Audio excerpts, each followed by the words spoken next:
Bismillahirrahmanirrahim. Ini sesuai janji saya ngaji tentang am dan khos. An-naul khamisu wal arba'un fi amihi wa khosihi. Jadi bagian dari ke-45 tentang am dan khos. Am artinya gini, satu lafaz yang maknanya itu mencakup apa saja yang bagian dari fardun min afrodi dzalikal am. Jadi kalau ada orang bilang Ja'al insanu, datang manusia. Berarti manusia siapa saja. Bisa sukunya macam-macam, agamanya macam-macam. Asal kecelok atau tersebut sebagai apa? Manusia. Nanti kaitannya tentang hukum. Saya baca ya. Al-amu lafdun yastagriku as-soliha lahu min ghairi hasrin. Jadi yang dikatakan am adalah satu pilihan kata yang siapa saja atau apa saja bisa masuk tanpa dibatasi. Di sini dicontohkan oleh Imam Suyuti, kulluman 'alaiha fan. Setiap yang berdomisili di bumi pasti nanti fanin, semuanya akan apa? Rusak atau akan apa? Hancur atau musnah. Itu enggak ada pengecualian sama sekali. Tapi kemudian selalu ada problem am. Problemnya begini. Ada hal-hal yang oleh eksplisit ya, bukan sekedar implisit. Eksplisitnya nas itu dikecualikan. Nah, pengecualian itu bisa secara makna maupun secara mafhum. Misalnya begini, kamu punya aturan siapa saja gak boleh masuk rumah ini. Itu kalau satpam kamu itu pinter, tentu otomatis tidak memasukkan aturan itu tidak termasuk untuk istri dan anak. Nah, nanti gak boleh terus satpamnya bilang anaknya mau masuk, jangan. Kata bos saya siapa saja, kamu termasuk siapa saja. Atau contoh paling gampang itu istri sedang baik-baiknya ngomong sama suaminya, Mas, nak ingin apa ya rembuk sama saya, ingin apa saja rembuk sama saya. Ternyata, ternyata rembukannya, saya ingin poligami. Wah, itu apa saja yang jadi masalah. Padahal kalimatnya kalau ingin apa saja rembuk dengan saya. Kira-kira kalau inginnya seperti itu, kira-kira masalah apa enggak? Geger kan? Nah itu termasuk apa saja apa enggak? Apa saja. Cuma yang itu jangan. Nah itu ada analisis ulama, sehingga analisis ulama itu mengatakan begini. Fama min amin illa wa yatakhayyalu fihi takhsisu. Saya ulang lagi ya. Fama min amin illa wa yatakhayyalu fihi takhsisu. Gak ada lafaz am kecuali kebayang ada taksisnya, kebayang ada pengkhususan. Karena ya otomatis itu otomatis. Kayak tadi misalnya sampean tak bilangin siapa saja nggak boleh masuk rumah saya. Tentu itu ada koridor hukum baik yang dipahami secara implisit maupun secara tatanan sosial bahwa itu tentu maksudnya itu orang lain. Jadi kalau gurunya, orang tuanya, anaknya, istrinya tidak akan masuk kaidah itu. Misalnya ya ayyuhalladzina amanu la tadkhulu buyutan nabiyyi illa yudana lakum. Wahai orang-orang yang beriman jangan masuk rumahnya Nabi kecuali dapat izin. Tentu ayat itu bukan untuk Sayyidah Aisyah, bukan untuk Hasan Husain, bukan untuk Sayyidina Ali, bukan untuk Sayyidah Fatimah, karena mereka orang-orang yang otomatis boleh keluar apa? Masuk. Makanya itu enggak gampang ya, menyimpulkan hukum dari Al-Qur'an enggak gampang. Misalnya gini, wa ahallallahu bai'a, Allah menghalalkan jual beli. Tentu enggak pernah kebayang termasuk di situ adalah jual beli narkoba, jual beli yang menipu, jual beli yang merugikan orang. Jual beli ini contohnya parah lagi ini. Provokator ini. Jual beli wong wedok. Itu. Nah, tidak bisa kamu nerjemah gini, Allah menghalalkan jual beli apa saja. Karena apa saja ini bahaya untuk kasus-kasus yang diharamkan Allah Subhanahu wa taala. Nah, pengecualiannya gimana caranya? Pengecualian cara berpikir gini, yang dihalalkan Allah pasti yang boleh. Jadi terjemahnya Allah menghalalkan jual beli yang. Jadi makanya disebut di sini fama min amin illa wa yatakhayyalu fi takhsis. Tidak ada am kecuali prakteknya tetap ada takhsis, ada khusus. Misalnya gini, as-sholatu khairun mawdu'un fa'aksir aw aqillah. Salat itu selalu baik. Maka silakan kamu memperbanyak salat atau pas-pasan aw aqillah. Maksudnya salat sunat. Tentu itu mengecualikan sholat setelah subuh sampai matahari apa? terbit dan setelah asar sampai matahari terbenam. Padahal itu juga sholat, tapi dikecualikan dari yang disyariatkan. Misalnya Nabi zaman Sugeng sering ngendikan kamu boleh sholat di belakang siapa saja yang muslim. Tentu mengecualikan nggak boleh seorang perempuan imami seorang laki-laki. Padahal perempuan juga orang muslimah. Maka di sini ada trauma dari ulama sampai nggak mau belajar kaidah. Cari hukum-hukum yang detail, ibarat pasal-pasal kenegaraan ya sampai detail-detail ayatnya, penjelasannya. Karena kalau kaidah umum itu pasti repot. Misalnya sampai mengartikan Pancasila, sila ketiga itu persatuan Indonesia. Kan nggak bisa kamu artikan partainya harus sama, pilihan presidennya harus sama. Karena kalau beda namanya tidak persatuan. Ya tidak bisa seperti itu. Karena kalimat itu pasti bias. Nah, makanya fama min amin illa wa yatakhayyalu fihi takhsis. Tidak ada am kecuali ada taksis. Di sini dicontohkan hurrimat alaikumul maitah, diharamkan pada kalian makan bangkai. Kamu tahu maknanya bangkai? Bangkai adalah hewan yang mati tanpa bidakatin syar'iyyin, tanpa penyembelihan secara syar'i. Ada enggak pengecualinya? Ada. Ikan laut. Ikan laut itu kan matinya tidak karena disembelih. Halal apa enggak? Halal. Artinya kata hurrimat alaikumul maitah, diharamkan pada kalian bangkai, ternyata ada pengecualian, yaitu as-samaku wal jarad, belalang dan apa? Ikan laut. Itu masih banyak lagi. Makanya terus dibabkan faslun fi amihi wa khosihi, bab menerangkan ayat atau qaulullah yang am, yang umum dan yang khos, yang khusus. Nah, untuk memastikan itu ya mau tidak mau harus belajar. Kalau nggak belajar nggak bisa, yang ikuti ulama. Biasanya ya nggak mau belajar, nggak mau ikut ulama, itu yang jadi masalah. Karena ikut juga gengsi. Apalagi yang diikuti kubu sebelah, biasanya masalah. Nggak boleh dalam ilmu Quran, nggak boleh seperti itu. Sebab itu bab ini diteruskan oleh Imam Suyuti fi mujmalihi wa mubayyinihi. Ayat yang mujmal dan mubayyinnya, penjelas dari mujmal itu. Misalnya begini, yang dikatakan puasa itu apa coba? Nggak, ini latihan jadi ahli fikih. Yang dikatakan puasa itu apa coba?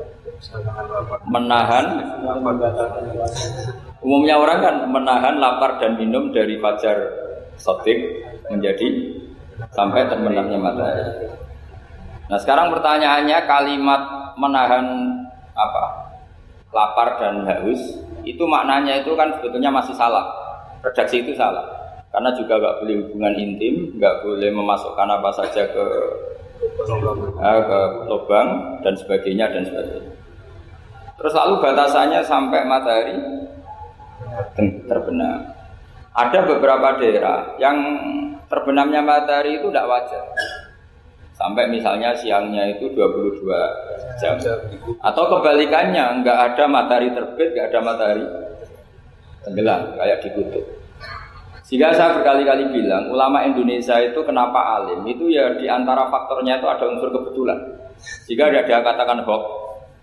Coba kalau kamu jadi ulama di kutub, terus cerita, baca takrib misalnya. Awal waktu sholat subuh itu dimulai dari tulul fajri shadiq sampai terbitnya matahari. Orang kutub mesti tertawa-tawa, mataharinya mana kan? Waktu zuhur adalah ketika matahari agak tergelincir ke arah barat dari garis tengah. Oh yang bener aja. Tidak ada matahari kok semua ukurannya matahari. Sehingga dalam ilmu falak astronomi diterangkan daerah yang enggak diliwati khotul istiwa, kalau dalam bahasa Indonesia disebut khatulis istiwa, itu sebenarnya dari ilmu falak Arab, namanya khotul istiwa. Khotun itu garis, istiwa itu garis tengah. Khotul istiwa, jadi bahasa Indonesia khatul istiwa. Kayaknya tidak mungkin lah orang Indonesia pertama ahli falak, yang ahli dulu itu orang Arab, karena ilmunya dari Arab. Kulaan. Jadi dari kulaan terus dijadikan bahasa sendiri, ya, khatulis istiwa. Seperti Taj Mahal, itu dari bahasa Arab Mumtaz Mahal. Mumtaz itu spesial, mahal itu tempat. Bahasa Indonesia jadi apa? Taj Mahal. Kacau semua itu bahasa. Saya terangkan. Karena kita Karena kita ngaji di Indonesia, kebetulan Indonesia termasuk daerah yang diriwati apa? Katulistiwa. Sehingga waktu kita normal, trennya ya 12 sama berapa? 12. Nanti ada masalah itu misalnya kamu tadi dikutuk, lalu puasanya gimana? Apa dikonversi, tetap polanya 16 jam, terus konversi per antar sholat itu kira-kira berapa jam?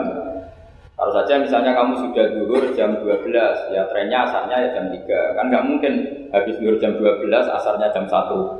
Karena polanya tafawutnya antara zuhur dan asar itu 3 jam. Setelah zuhur sama asar sama maghrib polanya juga 3 jam.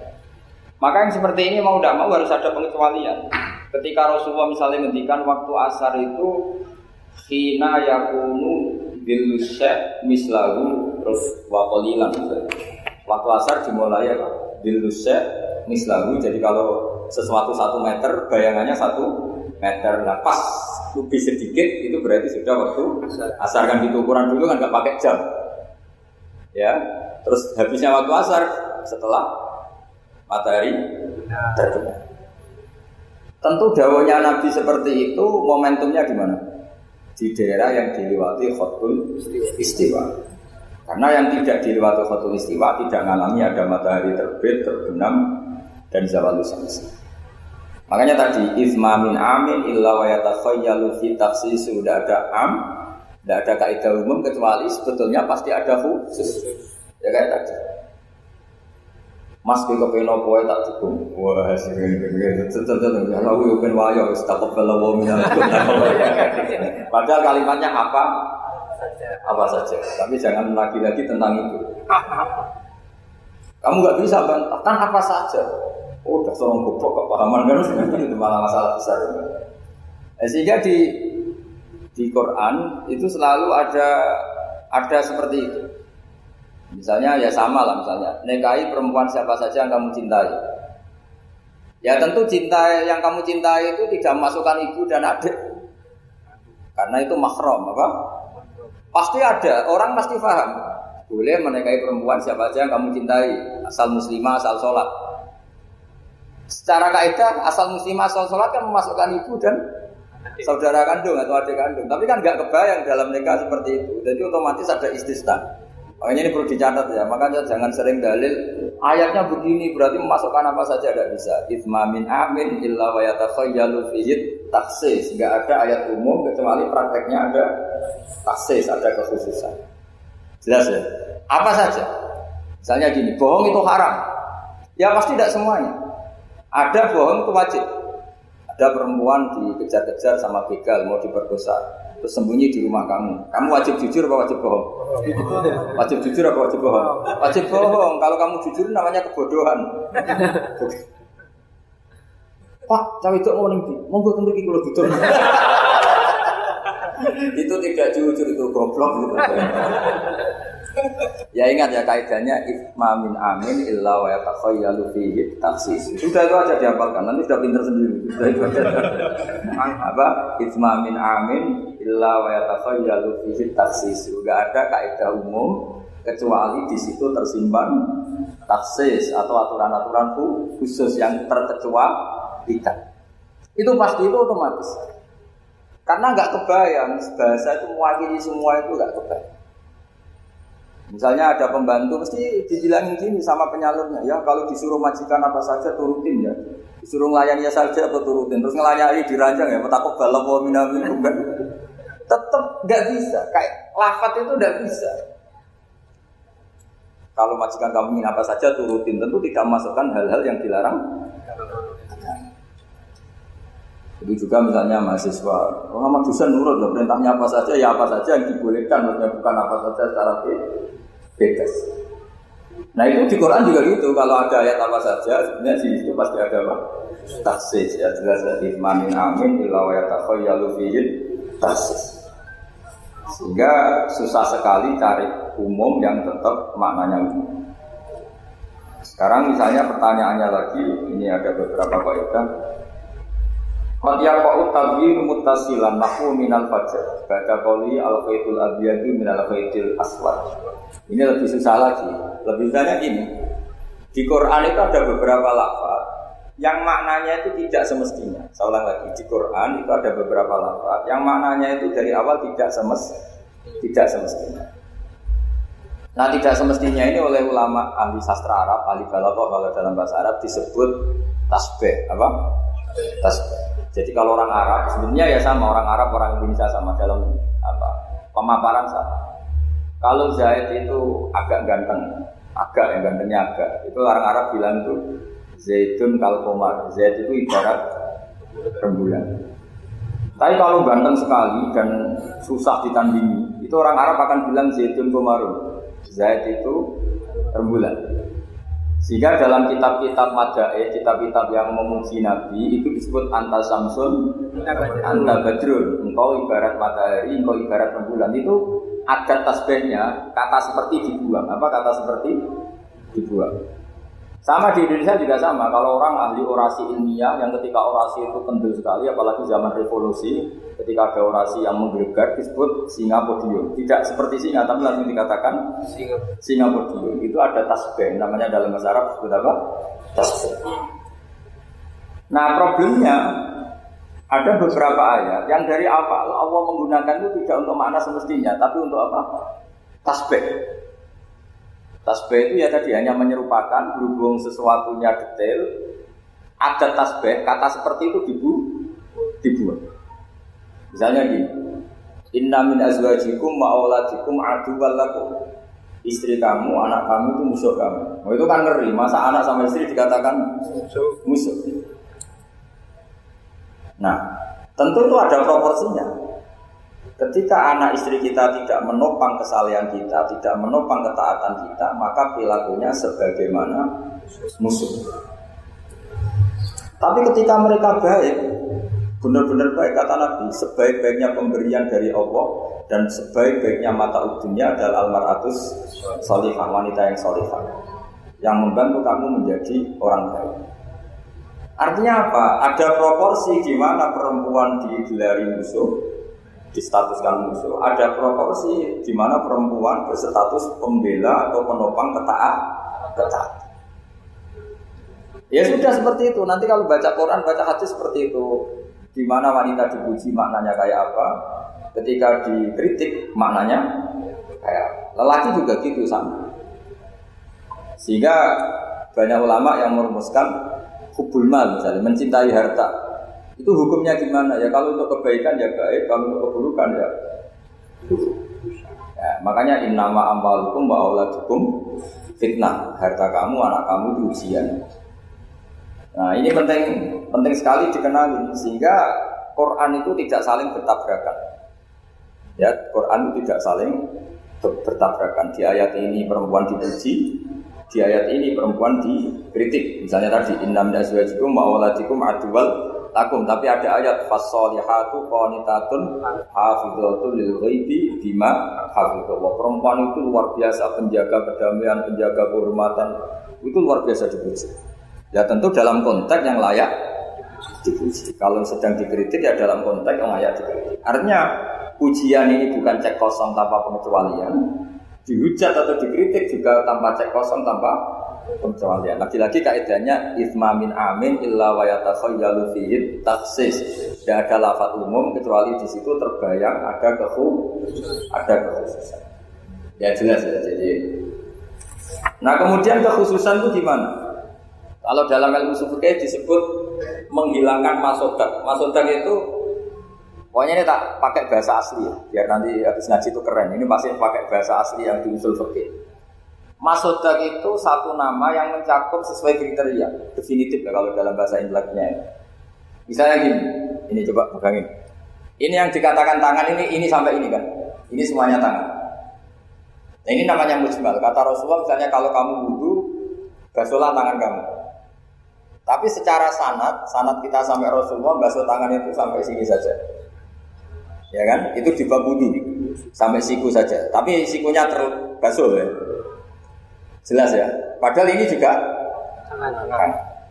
Tapi di bab qat'u yadis sarik, di bab memotong tangannya pencuri, wasariqu faqta'u Aydiyahuma, orang kalau mencuri dalam ajaran Islam atau negara Islam dipotong tangan. Segini apa hanya segini? Sampai gelang kaki apa mata apa namanya? Pergelangan apa sampai sini? Pergelangan. Padahal kalimatnya ya faktau aydiyahuma, maka potonglah tangannya. Tapi ternyata di bab potong tangannya pencuri di negara Islam hanya pergelangan, tapi di wudu sampai siku. Lalu kalau mau tanya ukurannya apa Gus? Ya ukurannya ngaji tadi. Ya, ukurannya ngaji mah nggak bisa dijelaskan. Kalau nggak paham jangan protes terus. Ya sudah seperti itu.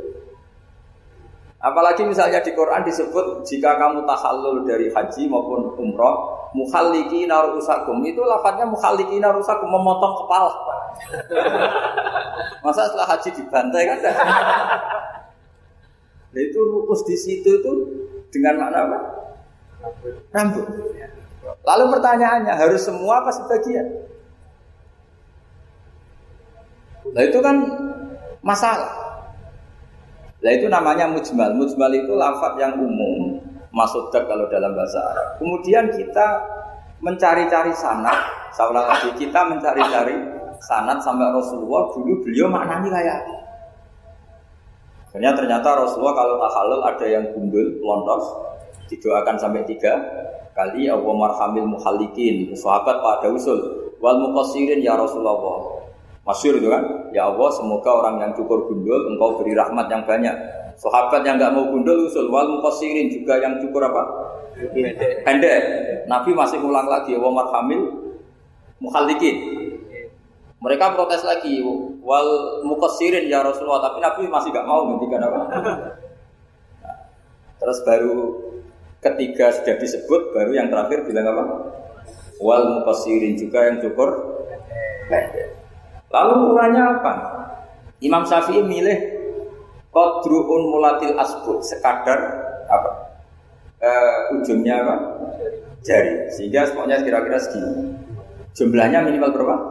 3. Nah seperti itu mau tidak mau lafaz itu mujmal, kita tidak pernah bisa tahu tanpa sanad ke Rasulullah Shallallahu Alaihi Wasallam. Karena Nabi yang punya otoritas litubayyina linnasi ma nuzzila ilaihim. Kamu Muhammad yang punya otoritas menjelaskan apa yang saya turunkan.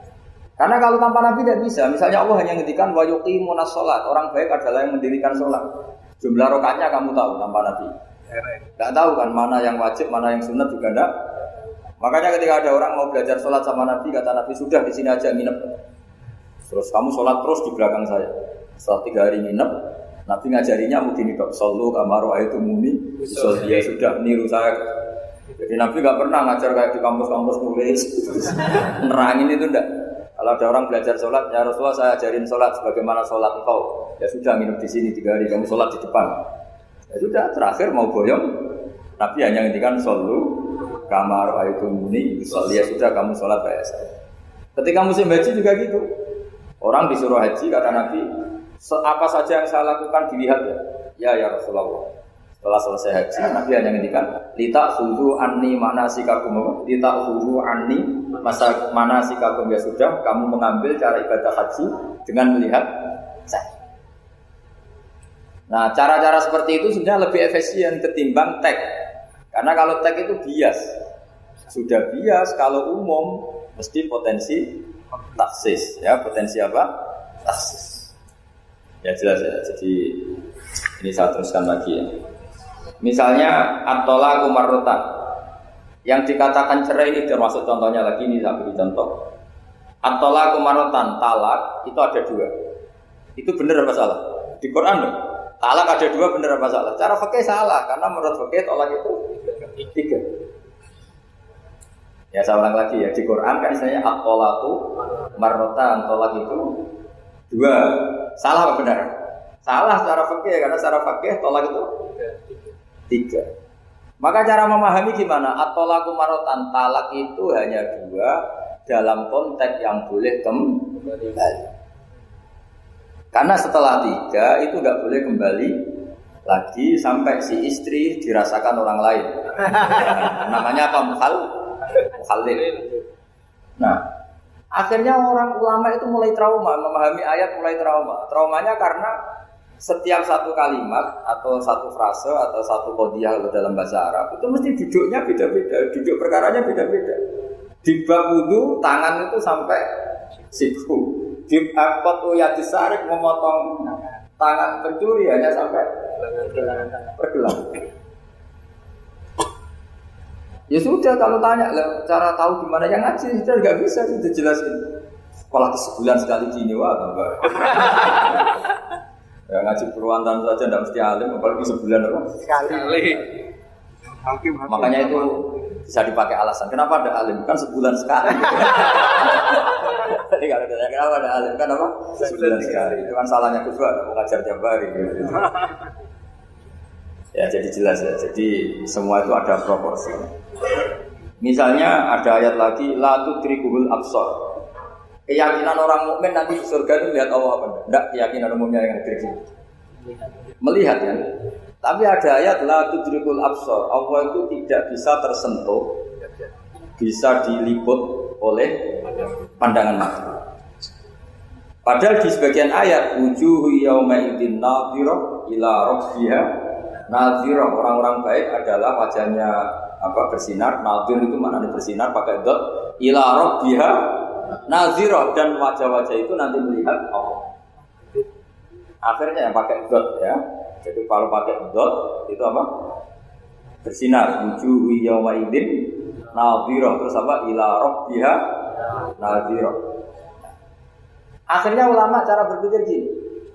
La tudrikul absar wa huwa yudrikul absar wa huwal latiful khabir. Meskipun kita melihat Allah itu tidak mungkin ihata. Ihata itu terus paham detail. Ya, paham apa? Detail. Karena bagaimanapun Allah itu qadim. Qadim itu la yutakayyaf, enggak kebayang. Apapun hebatnya kita, perangkat kita ini semuanya profan, semuanya hadis. Sementara Allah adalah zat yang tidak terbatas. Sehingga ya sudah, kita tidak akan melihat secara utuh, secara sempurna sampai kita paham. Tapi seperti itu sudah bisa dikatakan melihat. Paham ya? Misalnya Anda melihat Merapi dari jauh, sudah bisa dikatakan melihat. Tapi jangan disuruh detail, pohonnya apa saja. Berapa ribu? Nah itu kan nggak ngerti detail. Ya kira-kira gambarannya seperti itu. Jadi la tudrikul absar ada makna khususnya, yaitu sampai menguasai, sampai memahami. Ila rabbiha nadhirah, ya melihatnya sampai apa sih kira-kira? Ya sudah seperti itu. Makanya semua kalimat ketika semua ulama, semua kalimat itu proporsional. Kamu bilang mencintai istri, sama ibu ya bilang mencintai. Saya teman yang kamu tahu yang mencintai. Lalu makna mencintai itu gimana tuh? Mencintai ibu ada maknanya sendiri, mencintai istri ada maknanya sendiri, mencintai simpanan ini yang repot. Itu maknanya juga sendiri lagi. Mencintai teman sendiri lagi, mencintai uang maknanya ya semuanya dengan kata mencintai. Misalnya orang mukmin disebut walladzina amanu asyaddu hubbalillah, orang mukmin itu sangat mencintai Allah. Kalau mencintai Allah itu dengan mencintai manusia itu beda, aturannya juga beda. Kata para ulama, kalau Allah itu suka kalau dimintai. Tapi kalau kamu mencintai seseorang, kamu sering minta, wah itu taqabbalallahu minna. Jadi Allah itu suka apa? Allahu yaghdabu in tarakta su'alahu wa banu adam yaghdab. Jadi Allah yaghdabu in tarakta su'alahu. Allah justru tersinggung kalau orang yang mencintai dia kemudian tidak sering-sering minta. Kalau Bani Adam semakin sering dimintain malah nafsu ya, malah tersinggung, malah capek. Jadi sama-sama kalimatnya juga mencintai. Nah bayangkan Quran itu seperti itu. Min awali hatta akhiri, lafaz ini semua proporsional. Semua itu proporsional. Sehingga cara maknanya gimana ya tadi? Ada am, ada khos, ada mujmal, ada muqayyad. Makanya kita akan selalu berdebat, misalnya ya selalu, saya ulang lagi, selalu berdebat. Madhab kiblat itu sebetulnya harus persis apa enggak? Ya tadi saya seperti ngaji saya kemarin. Kalau dalam konteks Indonesia asal kelihatan ke barat ya sudah kecelok madhab apa? Kiblat. Karena kalau detail, saya ulang lagi, kalau detail berarti semua masjid itu maksimal luasnya hanya 18 meter. Karena Ka'bah diameternya hanya 18 meter. Sekali yang di ujung sana,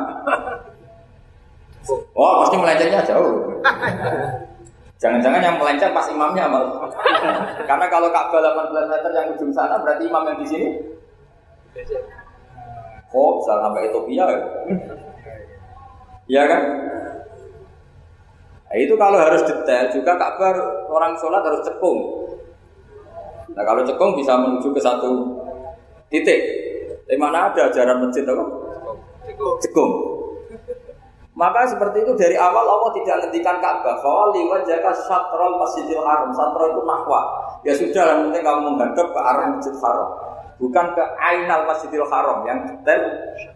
Jadi syatra itu nahwa itu ya pokoknya ke sana. Nah, itu yang dimaksud yuridu wa bikumul yusra wala yuridu bikumul usra. Agama ini gampang, kenapa dipersulit? Jangan kayak birokrat tertentu, kalau bisa sulit kenapa dipermudah? Karena banyak kepentingannya, Pak. Ya, terus saya teruskan lagi. Ini contoh-contoh. La tut ukhidlat lakum bahimatul an'ami illa ma yusla alaikum. Ada lagi wa aufu bi ahdi ufi bi ahdikum. Ini contoh-contoh yang disebut oleh Imam Suyuti. Walillahi 'alan nasi hijjul bait. Maksud beliau dengan contoh-contoh itu begini ya. Misalnya uluman alihafan, semua ini kalau kiamat nanti rusak semua. Pertanyaannya gini, Gus, lalu panitia kiamatnya gimana? Misalnya Israfil yang masyhur jadi panitia kiamat itu kan Israfil kan sekarang sudah pegang apa? Trompet. Kalau trompet pertama malam tuh gunjang, terus trompetnya ceblok, baru separuh itu terus gak jadi kiamat. Maka ulama mikir ini yang ya sudah lah, kecuali panitianya gitu. Karena kali ini panitianya ikut guling, apalagi buat trompet sama mana ini belum selesai kiamat atau sudah apa jatuh. Bisa dibayangkan kan kalau niupnya dari atas jatuhnya di Kaliurang. Oh, begitu dekat Mbak Marican susah nyarinya. Makanya ulama selalu mengecualikan. Uluman aliyafan itu ada pengecualiannya. Misalnya kecuali panitia. Ya. Sehingga di Quran itu ada pembenaran pengecualian itu, yaitu ada ayat wa yahmilu arsya rabbika fawqahum yauma idzin samaniya. Jadi wa yahmilu lan gawa arsya rabbika arasi pangeran sira. Fawqahum kang pangeran sak dhuwure para malaikat. Sapa samaniyatun malaikat wa. Jadi ketika kiamat dahsyat itu masih ada malaikat 8 yang masih happy saja. Masih santai saja. Karena dia panitia. Ini kalau sampai makanya masyhur. Ya itu kan jadi yauma idzin wa yahmilu arsya rabbika fawqahum yauma idzin. Di hari kiamat itu ada malaikat yang masih tidak rusak, yaitu termasuk 8 malaikat panitia apa? Ya. Maka Israel itu, semoga ikut ngaji di sini Israel itu.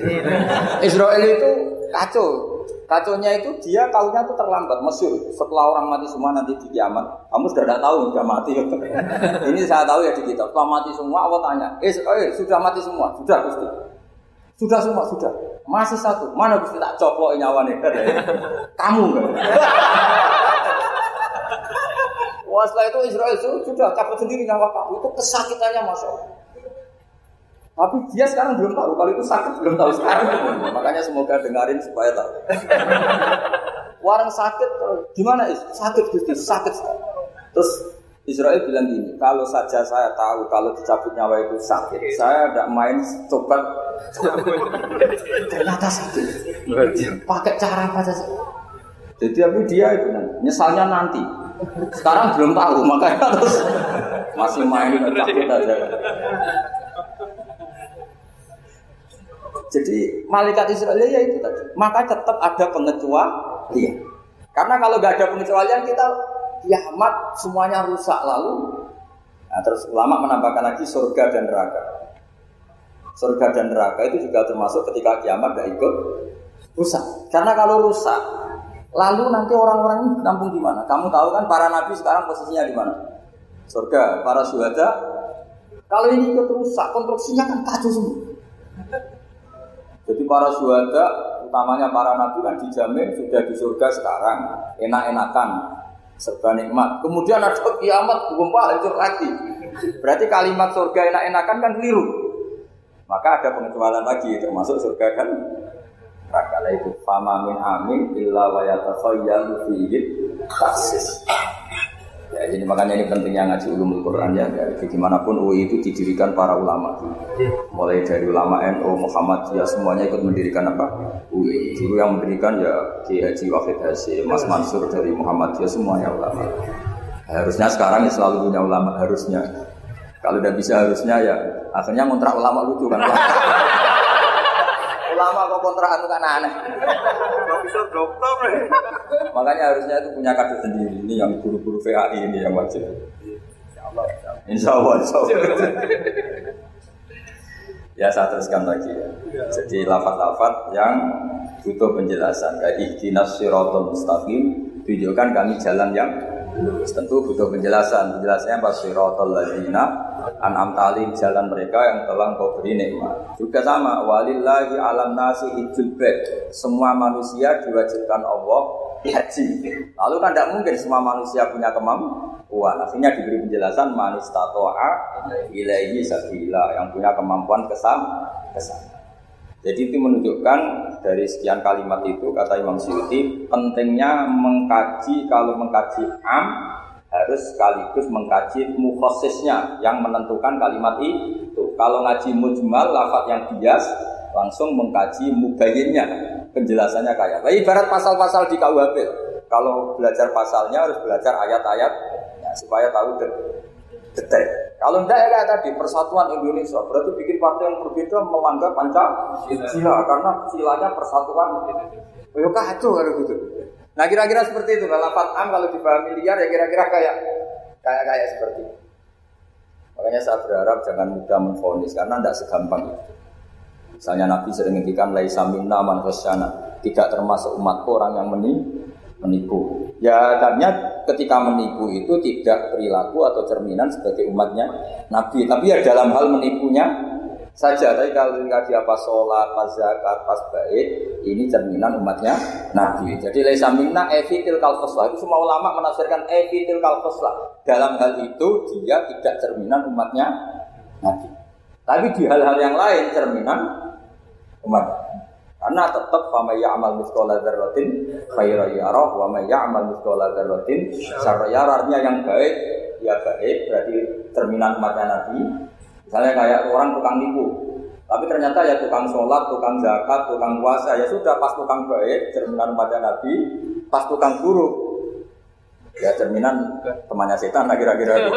Tapi jangan langsung wah sudah ini setan tok, ya keliru kamu, dia kan punya sisi baik.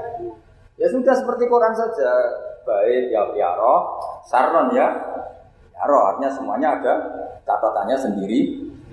Fama ya'mal mithqala dzarratin khairan yarah wa may ya'mal mithqala dzarratin syarran. Ini saya baca lagi ya. Qala Ibnu Hassar minan nasi man ja'alal mujmal wal muhtamil bi izai shay'in wahid. Qal waswab anal mujmal al-lafdu al-mubham alladhi la yafhamu al-muradu minhu. Wal muhtamil al-lafdu al-waqi' bil waqtil awal. Ya, kalau mujmal itu lafaz yang global. Kalau muhtamil itu lafaz yang kayak iya, kayak tidak. Salam kayak iya, kayak tidak. Kayak iya, kayak tidak itu imma karena bias, wa imma karena konteks. Saya beri contoh misalnya gini, saya punya pembantu ya, kalau dalam tradisi kiai itu punya anak dalam, terus bilang gini, "Jom tamunya kasih kopi." Ya pagi-pagi ada tamu, saya bilang, "Jom tamunya kasih kopi." Ternyata tamunya itu perempuan atau orang yang enggak ngopi. Kemudian disuguhi teh. Pertanyaannya anak dalam ini melanggar apa enggak? Tidak, karena kata kopi itu sebenarnya mewakili kata alat untuk menghormat tamu. Cuma saya sebagai kiai adalah ilmunya itu kopi. Jika kopi itu bukan ibaratun anil kopi, anil kohwa, tapi ibaratun amma yukri bihi doifa. Itu memang harus ngaji. Seperti itu kalau enggak ngaji enggak bisa. Saya melafazkan kopi itu adalah implementasi dari yang penting ada yudhikul yugati, bukan dengan makna kopi hitam. Sehingga misalnya tamunya kok disuguhi sprit, kebetulan dia milih sprit atau milih teh, Saya juga sudah senang karena pembantu saya berarti sudah pinter, yaitu menghormat. Jelas ya? Ya sehingga kata itu sering tidak mengikat dalam agama. Sama seperti Rasulullah ketika bilang gini, ya Mu'ad inni uhibbuka Mu'ad, kamu saya senang kamu, kata Nabi. Ya Mu'ad inni uhibbuka, saya senang kamu.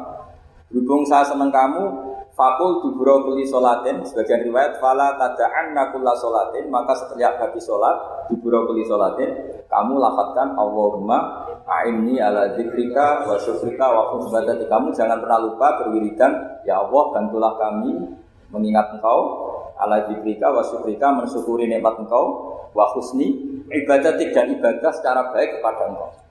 Pertanyaannya, ketika Nabi nyebut Mu'ad itu sebagai orang hanya Mu'ad, apa sebagai umat yang harus dilatih?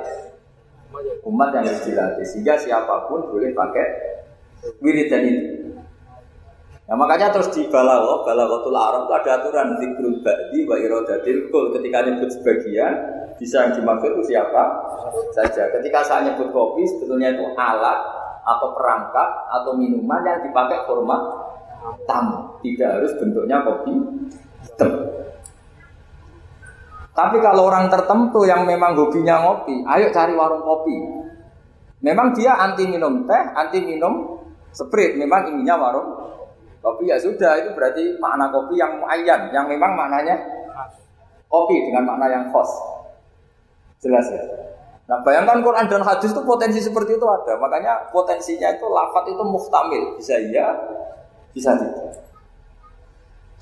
Nah di sini ini pentingnya ngaji. Jadi sehingga ketika Allah ngendikan rijal sekalipun lelaki, kadang maknanya memasukkan perempuan.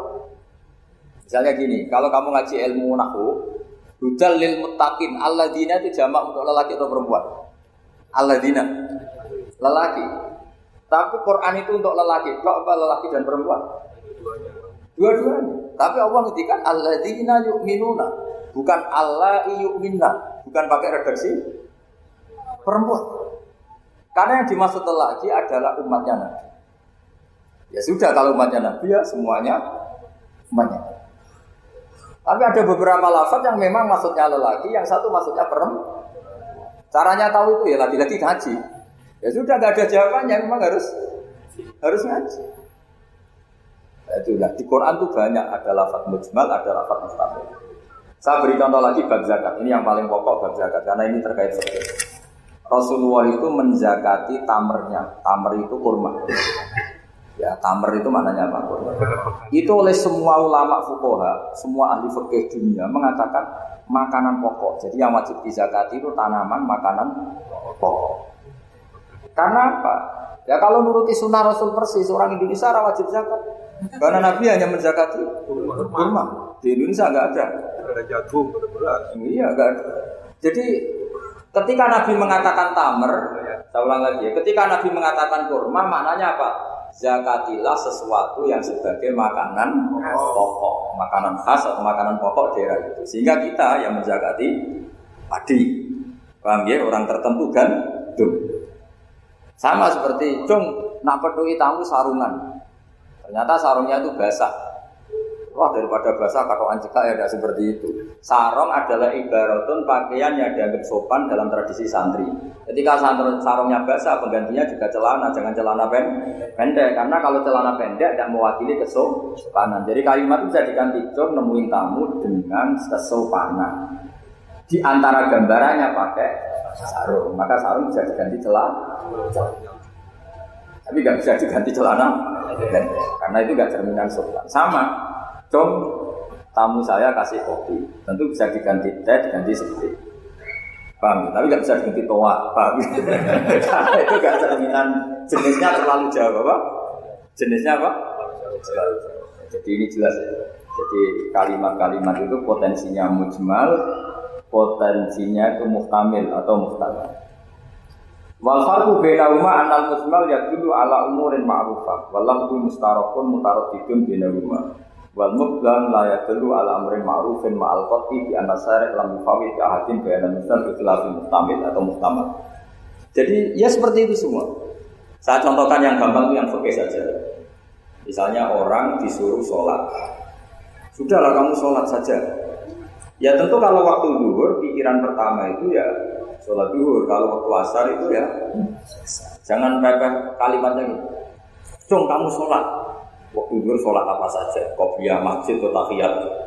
Yang penting kan sudah sholat. Jadi semua kalimat itu pasti proporsional. Ya semua kalimat itu pasti apa? Proporsional. Sehingga pertanyaannya secara fikih, kalau kita harus madhep kiblat dan sholat harus bergantung matahari, maksudnya Nabi ya tentu daerah-daerah yang ada mataharinya. Maka kalau yang nggak ada mataharinya, ada ketentuan lain yang nanti menginduk yang ada apa matahari. Karena setiap hukum pasti ada muqtadal halnya, ada proporsi. Makanya kata ulama fikih itu misalnya begini lagi, tak contohkan yang fikih aja yang gampang karena itu keseharian kita. Sholat itu batal dengan makan. Kalau kamu sholat makan batal nggak? Batal. Itu satu pos sudah batal nggak? Sudah kan? Itu bahasanya sholat batal bil akli dengan makan. Sekarang kalimatnya tak ganti. Cung hormatilah kamu dengan ngasih makan. Satu pol cukup atau satu piring? Sama-sama kalimatnya makan. Ustaz isa upo sing penting mangan. Tapi misalnya di bab sholat kok kamu babkan kayak menerima tamu ya kacau. Sholat itu batal dengan makan. Oh, nak saupo mangan. Jenenge mangan ya sak piring. Jadi di bab sholat batalnya makan itu cukup saupo. Tapi di bab hormat tamu minimal satu. Kalimatnya sama-sama makan. Sama seperti yang saya ceritakan tadi, di bab wudu tangan itu sampai siku. Di bab kotu ya disarik hanya pergelangan. Padahal layaknya ya tangan faktoru aidiyahuma. Padahal pergelangan gak syaratnya tuku apa? Alku. Itu bab-bab yang oleh ulama disebut nanti kalau kamu ngaji Quran, kamu harus hati-hati karena ada lafaz mujmal, ada lafaz muhtamal, ada ada ya saya kira demikian. Nanti pengajian berikutnya nanti apa dicari nanti tak umumkan ngaji aja. Assalamualaikum warahmatullahi wabarakatuh.